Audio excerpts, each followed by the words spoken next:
Seja bem-vindo para esse vídeo, e nesse vídeo daqui a gente vai falar sobre a vitória do Santos por 4-1 contra o Vasco. Jogaço, aço, jogo muito bom, muito movimentado, muitos gols, expulsão, polêmica, briga, teve de tudo.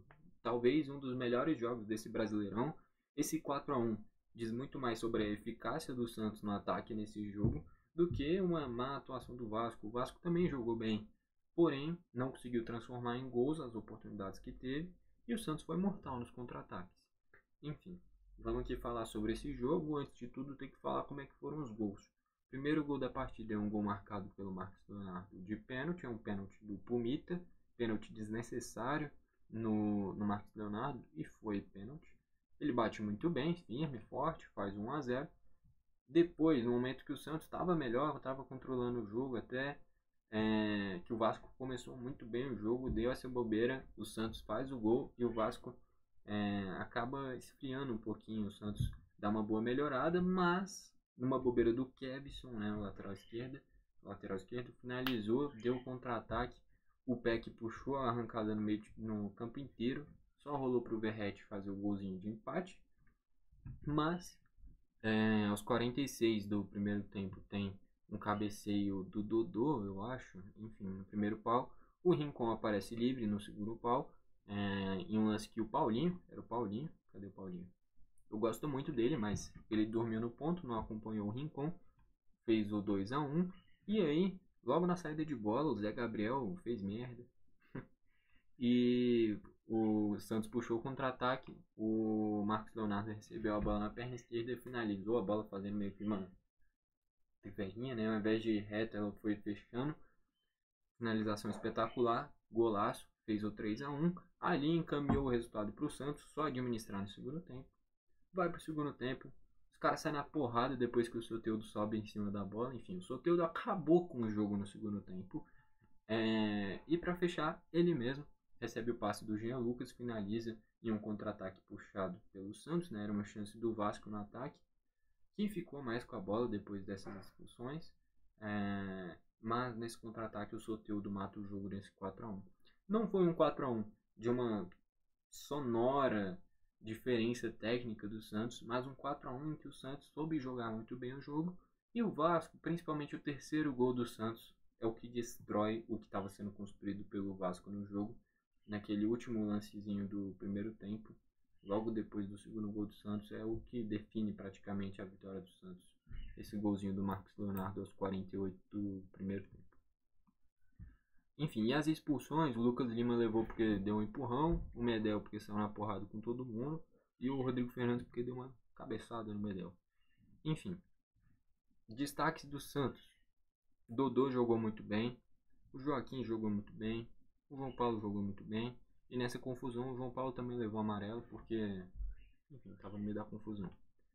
O Rincon jogou demais, aliás, a assistência não foi do Jean Lucas, foi do Rincon pro Soteldo. Enfim, essa conexão colombiana ou venezuelana do Rincon pro Soteldo deu certo. Os dois têm que ser titular mesmo. Aliás, foi uma grande contratação o Rincon. Jogou muito bem. Um dos melhores do jogo, inclusive.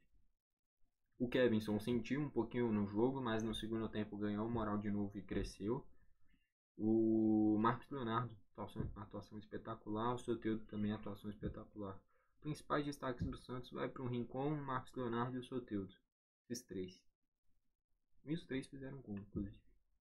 Ainda entraram o Nonato, o Júlio Furque, o Dodge, Douglas Moreira, o Messias e o Camacho.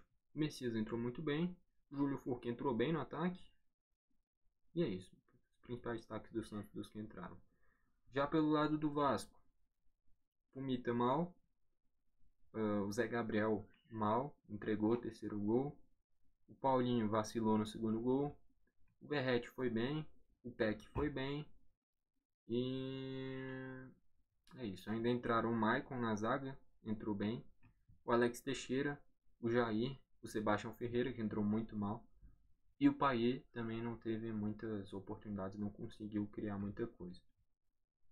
Estatística: 17 finalizações do Santos sendo 5 no gol, 13 do Vasco sendo 5 no gol. 35% de posse de bola do Santos, 65% de posse de bola para o Vasco. Isso graças ao segundo tempo. O primeiro tempo foi bem parelho, talvez o Vasco tenha até tido um pouquinho a mais, mas o Santos também criou bastante. Segundo tempo, a bola ficou mais com o Vasco e o Santos aproveitou os contra-ataques com o Soteldo, com o Marcos Leonardo, enfim. Faltas 19 do Santos sendo 5 amarelos, 12 do Vasco sendo 1 amarelo, tendo 2 vermelhos para o Santos e 1 para o Vasco. Escanteios 5 para o Santos, 11 para o Vasco. Isso que só nos 10 primeiros minutos eu me lembro claramente de pelo menos 3 escanteios do Vasco. Quem apostou para ter pelo menos 3 escanteios nos primeiros 10 minutos para o Vasco, ganhou uma grana, porque era muito difícil de se imaginar isso daí.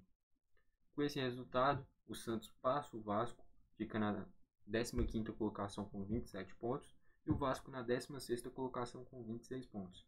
A boa notícia que eu tenho para os dois torcedores, tanto do Santos quanto do Vasco, dois torcedores não, as duas torcidas, é que, comparado com os outros times que estão aqui embaixo, os dois estão apresentando um bom futebol, principalmente o Vasco há mais tempo, e o Santos está tendo uma certa melhora nesses 2 últimos jogos, né? Mudança de treinador, estratégia nova de jogo, tem ótimos jogadores, não são times para serem rebaixados.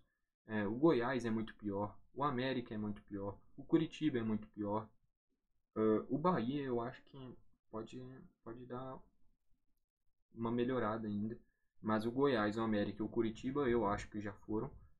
Mesmo o Curitiba ganhando do Atlético Paranaense, inclusive eu estava em dúvida no início do jogo se eu assistia o Curitiba e o Atlético, né, clássico paranaense, ou Santos e Vasco. Eram 2 jogos muito bons para se assistir, eu escolhi Santos e Vasco, enfim. Mas enfim, queria destacar ainda que o Cuiabá provavelmente, eu acredito, né, que vai acabar decaindo ainda mais, né, venceu do Fluminense, mas eu acho que a longo prazo vai ficar nessa briga aqui embaixo. O Cruzeiro, pelo que está jogando, vai ficar nessa briga aí embaixo. O Inter, se não melhorar no Brasileiro, vai ficar nessa briga aí embaixo. E o Corinthians também, forte candidato para ficar nessa briga aí embaixo. O Santos e o Vasco, hoje, pelo que mostram, pelo menos, na minha visão, jogam mais que o Goiás, que o América, que o Curitiba, que o Inter, que o Corinthians, que o Cruzeiro, que o Cuiabá. Então são times que, essa é a boa notícia para a torcida, tem times piores. Enfim, se manter esse padrão de jogo que o Vasco mostrou nesses últimos jogos e que o Santos mostrou nesses últimos 2 jogos. Enfim, só para fechar, craque da partida, acho que fica entre 2 jogadores. Eu destaquei o Rincon também, mas não tem como. Fica entre Marcos Leonardo e Soteldo. Eu sei que o Marcos Leonardo fez 2 gols e ainda teve um gol anulado, mas para mim foi o Soteldo. É impressionante o que esse cara joga. É o Neymar de 1,50 m, pô. Enfim, venezuelano. O Soteldo jogou demais. O segundo tempo tem nome, é Soteldo. É ele que cava a confusão, é ele que cava as expulsões, é ele que cria jogadas, é ele que puxa os contra-ataques, é ele que faz gol. Porra, o Soteldo é muito craque, cara. É porque ele oscila muito. Mas quando ele quer, ele joga uma barbaridade. Se ele fosse regular, fazendo toda a atuação que nem ele fez ontem, ele não estava no Santos. Ele estava no Real Madrid. É porque ele é muito inconstante. Mas enfim, o Soteldo é muito craque. Acho que os 3 melhores da partida ficam entre Rincon, Marcos Leonardo e Soteldo. Para mim, o craque da partida, o Soteldo. Eu quase ganhei R$2.500 apostando R$1, graças a esse jogo. Junto com o do Curitiba. Eu apostei que o Marcos Leonardo ia fazer 2 gols, o Verratti ia fazer 2 gols e o Slimani do Curitiba ia fazer 2 gols. Era uma odd de 2.300, 2.400. O Marcos Leonardo fez 2, o Verratti fez 1 e o Slimani fez 1. Tudo isso no primeiro tempo. Eu podia encerrar com R$120, cara. Não encerrei. É porque, pô, R$120 vem e vai. Agora 2.000 e pouco faria uma boa diferença. Enfim, faz parte. Eu apostei para pelo menos cada um deles fazer um gol, aí eu ganhei R$27. Melhor do que nada. Enfim, mas foi um jogo muito bom. Para eu que não torço nem para o Santos nem para o Vasco, gostei muito de assistir. Enfim, que nem eu falei, a boa notícia para essas duas torcidas é que para mim nenhum dos dois vai ser rebaixado, a não ser que entre de novo naquela fase horrorosa que os dois já tiveram ao longo desse Brasileirão. Mas mantendo o que estão apresentando, os dois escapam, porque tem muito time pior. Essa é a minha opinião, pelo menos, né? Enfim, é isso. Se você gostou do vídeo, deixa o like. Se não gostou, deixa o dislike. E comenta aí embaixo pra você quem foi o craque da partida. Que nem eu falei, pra mim foi o Soteldo. Se você acha que foi outro, pode comentar aí embaixo. Enfim, foi esse o vídeo. Valeu e falou.